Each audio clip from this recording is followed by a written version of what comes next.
زان مروان جهان مروان شو لخکر روان شو کور مروان شو در مروان شو گودر روان شو د سحر بلبل رنگینی نغمی پریخوی ما خام روان شو گلورین مازیگر روان شو ہر خواتا دی ویرونا جڑا گانے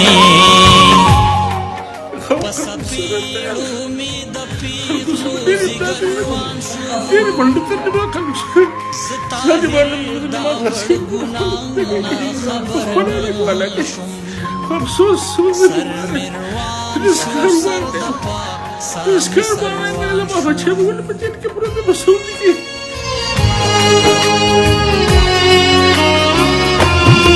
ظلم خون باگر معلوم شی ظالم خوکو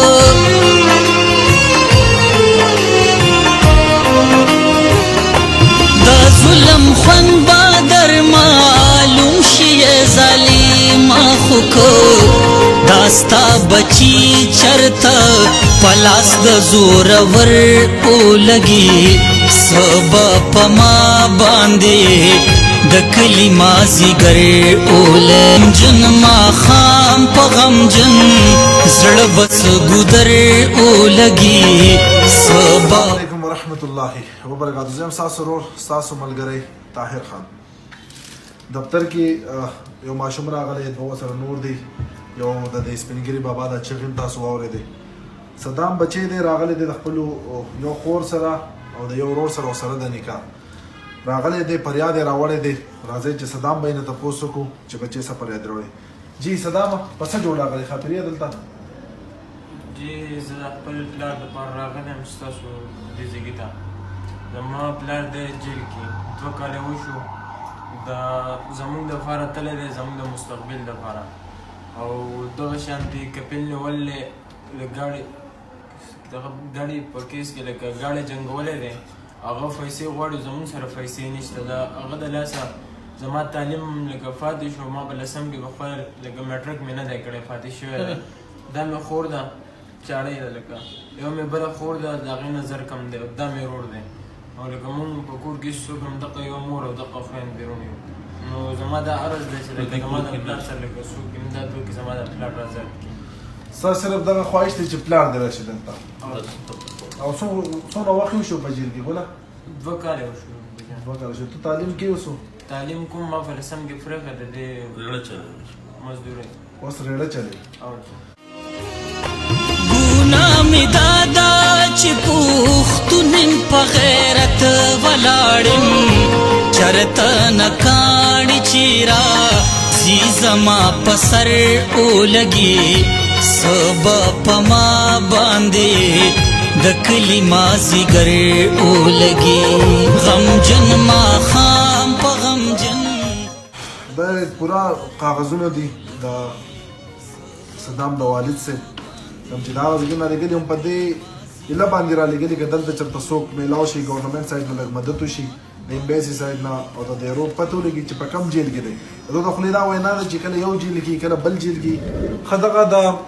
سجاد علی یو لیڈر ہوں خپل بابا پر نمبر لگے السلام علیکم میرا نام سجاد علی وندی گلزادہ ہے میں پاکستان صوبہ خیبر پختونخوا ملگرہ ضلع دیر سے تعلق رکھتا ہوں میں پاکستان سے 2009 میں آیا تھا اور ادھر ایک چائنا کمپنی میں 1800 ریال پر ڈرائیور تھا 35 مہینے بعد میں چھٹی پر پاکستان چلا گیا اور جب واپس آیا تو ادھر سعودی حکومت نے نظام بدل دیا تھا تو میرا جو کپیل تھا اس نے مجھے کہا کہ تم تنازل لے جاؤ. وہ مجھے بار بار یہ بات کہتا تھا تو ایک دن مجھے ایک پاکستانی نے بتایا کہ ادھر ایک اور مسئلے کو ڈرائیور کی ضرورت ہے تو میں نے اس سے رجوع کیا. اس نے مجھے بتایا کہ ہمیں ڈرائیور چاہیے تو میں نے فوراً اس سے تنازل کا ورگہ لے لیا اور اس نے مجھے بتایا کہ چھوٹی گاڑی کا ڈرائیور چاہیے. جب اس نے میرا تنازل چینج کیا تو پھر بڑا گاڑی دیا. میں نے اس کو بتا دیا کہ میرا ساتھ لائسنس چھوٹا ہے لیکن اس نے نہیں مانا تو میں نے اس کے ساتھ 15 دن کام کیا. پھر میں واپس ریاض آ گیا اور اس نے تنازل کا دوبارہ مانگ لیا اور اس سے تنازل دوبارہ مانگ لیا. پھر اس نے مجھے بتایا کہ تمہارے تنازل پر ہمارا خرچ آیا ہے تو آپ ہمیں وہ پیسے دو तुमको तनाजुल वापस कर देंगे। फिर मैंने उसको 3000 रियाल भी दिए, लेकिन उसके बाद उसने मेरे पीछे हुरूफ लगा दिया और मेरा पासपोर्ट जवाजात वालों को दिया है। तो अब मेरे समझ में नहीं आता कि मैं क्या करूँ। दादा दगी सजाद अली लेटर दे د ऑफिस ته د سپینګری بابا هم راغلی دا کوم تاسو په سکین باندې خاري دا بچی ته د لورکۍ چاړې دا خبرې نشي کولای او دا ضروري چیرې دما دا لورکۍ نه دلی دا خپل لورکۍ دغه سجاد علي بینه دلی تاسو د ماشومې ته وګورئ چې دا ایج کې د یبا د سلور 15 کالو چې خپل بچی نه دلی او تیر 2 کالو نه هغه د سعودي عرب په جیل کې دی. نو زموږ په خپل هم دغه اپیل دی چې دغه پلان دی خو ته وګورئ د ماشوم د ستړي ته وګورئ چې په تعلیم په ځای باندې هغه ریړه راغی دا ریړه چلی پلان دې غو چې تر چر زما بچی زما محتاج نشي زما بچی په خاص کولونو کې تعلیم حاصل کی چې کې حالات په باندې ته کې د سره راغلي دي چې بچی مجبور شوی دی او د خپل ورونو خويند لپاره غاډه چلی. زما پر زور اپیل دی د سفاره پاکستان نه کم چې ریاض کې دا زموږ چې څومره هم وزیران دي پښتانه هغه ټول ته سهل تاسو کولای شئ نو تاسو سره هیلپ وکړئ کولای شئ د دوبلا د سعودي عرب د جیل نه خلاصول شي. دغه زموږ د وزیران دي زموږ ګورنمنت چې ناستي داسې ډېر کیسز دي داسې ډېر پښتانه د سعودي عرب دوبۍ ملیشیا یورپ کنټریز په جیلونو کې پراته دي چې هغه تاسو د یو لیټر د وجنه تاسو د لګوند کې توجه د وجنه هغه واپس د خپل بچو لراغلی شي. نو په دې امید باندې چې تاسو به ان شاء الله ضرور زموږ سجاد علي رو کوم چې د سعودي عرب په جیل کې تیرو وکال نه پروت وډیره کما کچ ګناه نه هیڅ ګناه نه ده او بیمار هم دی چې دا هغه مدد وکړي شو د خپل بچو له پاکستان تراشي. بدر خان الله او جسد دلور کې السلام علیکم ورحمۃ اللہ وبرکاتہ. نمک کا فریاد بڑھ گئے لمبی کوڈی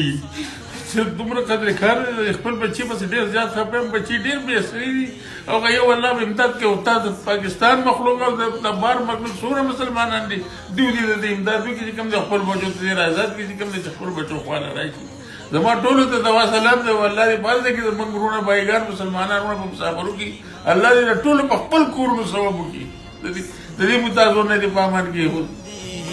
د کلی مازیګر اولګي